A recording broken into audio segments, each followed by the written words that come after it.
Hello hi అండి, అందరికీ good evening. నేను మీ డాక్టర్ పాండ్యా. ఈరోజు ఒక కొత్త విషయము మీ దృష్టికి తీసుకురావాలనుకుంటున్నాను. ఒక పెద్ద ప్రశ్న మనకందరికీ తెలిసిన విషయమే, అయినా కూడా దీని గురించి డిస్కస్ చేయాలి.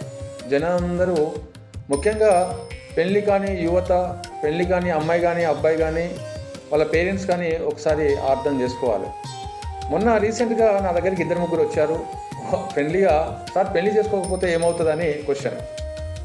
ఇప్పుడు క్వశ్చన్స్ ఏ విధంగానైనా వేస్తారు జనాలు, కానీ సమాధానం చెప్పే ఓపిక మాత్రం నాకుంది అని అనుకుంటున్నా. ఈ యొక్క ఆన్సర్స్ కూడా మీరు నిజంగా అయితే దయచేసి ఈ వీడియోను షేర్ చేయండి, లైక్ చేయండి, సబ్స్క్రైబ్ చేయండి. ఒకవేళ నేను చెప్పే విషయం నిజమైతేనే చేయండి, లేదంటే అవసరం లేదు.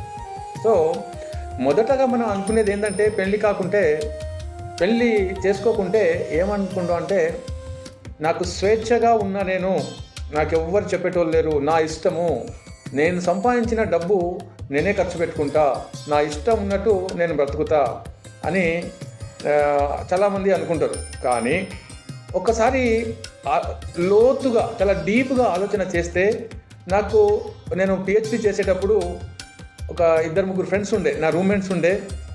వాళ్ళు 40 years వరకు పెళ్లి చేసుకోలేదు. ఇప్పుడు కూడా అలానే ఉన్నారు వాళ్ళు. ఇప్పుడు మేబీ 49, 50 కూడా క్రాస్ అయి ఉంటారు. వాళ్ళు పెళ్ళిళ్ళు చేసుకోలేదు. అప్పుడప్పుడు నేను వాళ్ళతో టచ్లో ఉంటా, వాళ్ళ బాధలు కూడా నేను అబ్జర్వ్ చేస్తూ ఉన్నా. ఒకసారి ఆలోచన చేయాలి, వయసు పెరిగినప్పుడు ఎన్ని బాధలు ఉంటాయో. ఒంటరిగా కూర్చోవడం కూడా ఒక ఇబ్బందే. మళ్ళా ఏదైనా పండుగలు, శుభకార్యాలు జరిగినప్పుడు కూడా ప్రాబ్లమే అవుతుంది. ఎందుకంటే పెళ్లి చేసుకోలేదంటే ఈ సమాజం ఏమంటుంది, ఇంకెందుకు చేసుకోలేదు, అబ్బాయికి ఏమైనా ప్రాబ్లమా అనేది ఆలోచన ఈ సమాజం నుండి మనకు వచ్చే మేజర్ పాయింట్. మళ్ళా ఇప్పుడు పెళ్లి చేసుకోలేము, నీకు కష్టం వచ్చింది, సుఖం వచ్చింది, లేదా నీకు ఏదైనా హెల్త్ ఇష్యూస్ వచ్చినాయి, జలుబు చేసినప్పుడు ఆ వామ్ వాటర్ని మనం ఇట్లా ఇన్హలేషన్ చేస్తాం కదా, అప్పుడు ఎవరు ఇచ్చేస్తారు నీకు? సడన్గా ఏదైనా మేబీ ఏదైనా డెంగ్యూ, ఫీవర్ ఇలాంటి హెల్త్ ఇష్యూస్ వచ్చినప్పుడు మనకు తోడు అనేది ఖచ్చితంగా అవసరం. కాబట్టి పెళ్ళి అనేది ఖచ్చితంగా చేసుకోవాలి. ఇంకోటి ఏంటంటే, మన తెలుగు ప్రజలు పెళ్ళి అనేది కేవలం మన సాంప్రదాయమే కాదు. ఒకరినొకరు అర్థం చేసుకొని, మన కష్టాలలో మన సుఖాలలో వాళ్ళు పాల్పంచుకుంటారు, వాళ్ళ కష్టాలలో మన కష్టాలలో మనం పాల్పంచుకుంటాం. మన పెళ్లి తరపునటువంటి 2 కుటుంబాలు, పేరెంట్స్, వాళ్ళు కూడా ఇలా ఒకరినొకరు ఇదిగా ఉంటారు. ఒక బంధం, ఒక స్నేహం, ఒక తోడు అనేది మనకు ఉంటేనే ఆ పెళ్ళి అనేది ఖచ్చితంగా మనం చేసుకోవాలి. నెక్స్ట్, చేసుకోకపోతే ఏమవుతుంది అనేది ఒక విషయం. జీవితంలో పెళ్ళి అనేది చేసుకోకుంటే ఆ జీవితం ఒక ఖాళీ ఎంటీ వెజిల్, అంటే ఖాళీగా ఉన్న ఒక పాట్, ఒక కుండలాగా ఉంటుందండి. కానీ పెళ్ళి ఇంకా చేసుకోను అని మీకు ఇంకా అనిపిస్తే, అది ప్రతి క్షణం కూడా మనకు ఒక లోటు అనేది కనబడతా ఉంటుంది. కాబట్టి నేనేం చెప్పాలనుకుంటున్నా అంటే, మీ ఆనందకరమైన జీవితానికి, మీ భవిష్యత్తు కోసం, భవిష్యత్తులో రాబోయే డిసీజెస్ కానీ, పెరిగిన వయస్సు రీత్యా కానీ మనం ఖచ్చితంగా పెళ్లి చేసుకోవాలి.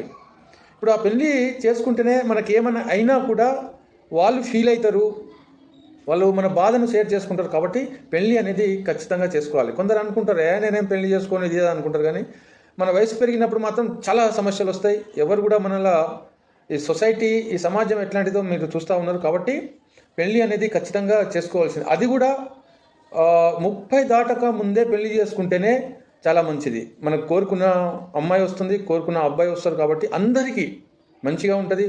పుట్టబోయే పిల్లలు కూడా ఆరోగ్యవంతులుగా పుడతారు. కాబట్టి పెళ్లి చేసుకోవాలనేది నా కాన్సెప్ట్. పెళ్ళి ఖచ్చితంగా జీవితంలో చేసుకోవాలి. చేసుకునే వాళ్ళు వేస్ట్ అని అనవచ్చు. చాలామంది ఉన్నారు పెళ్లి చేసుకునే వాళ్ళు. దీన్ని పెళ్లి చేసుకోకుంటే ఆ వ్యక్తి ఎవరైతే ఉన్నాడో ఆయన సగం మనిషి అని అనవచ్చు అని అన్నాడు ఒక సందర్భంలో.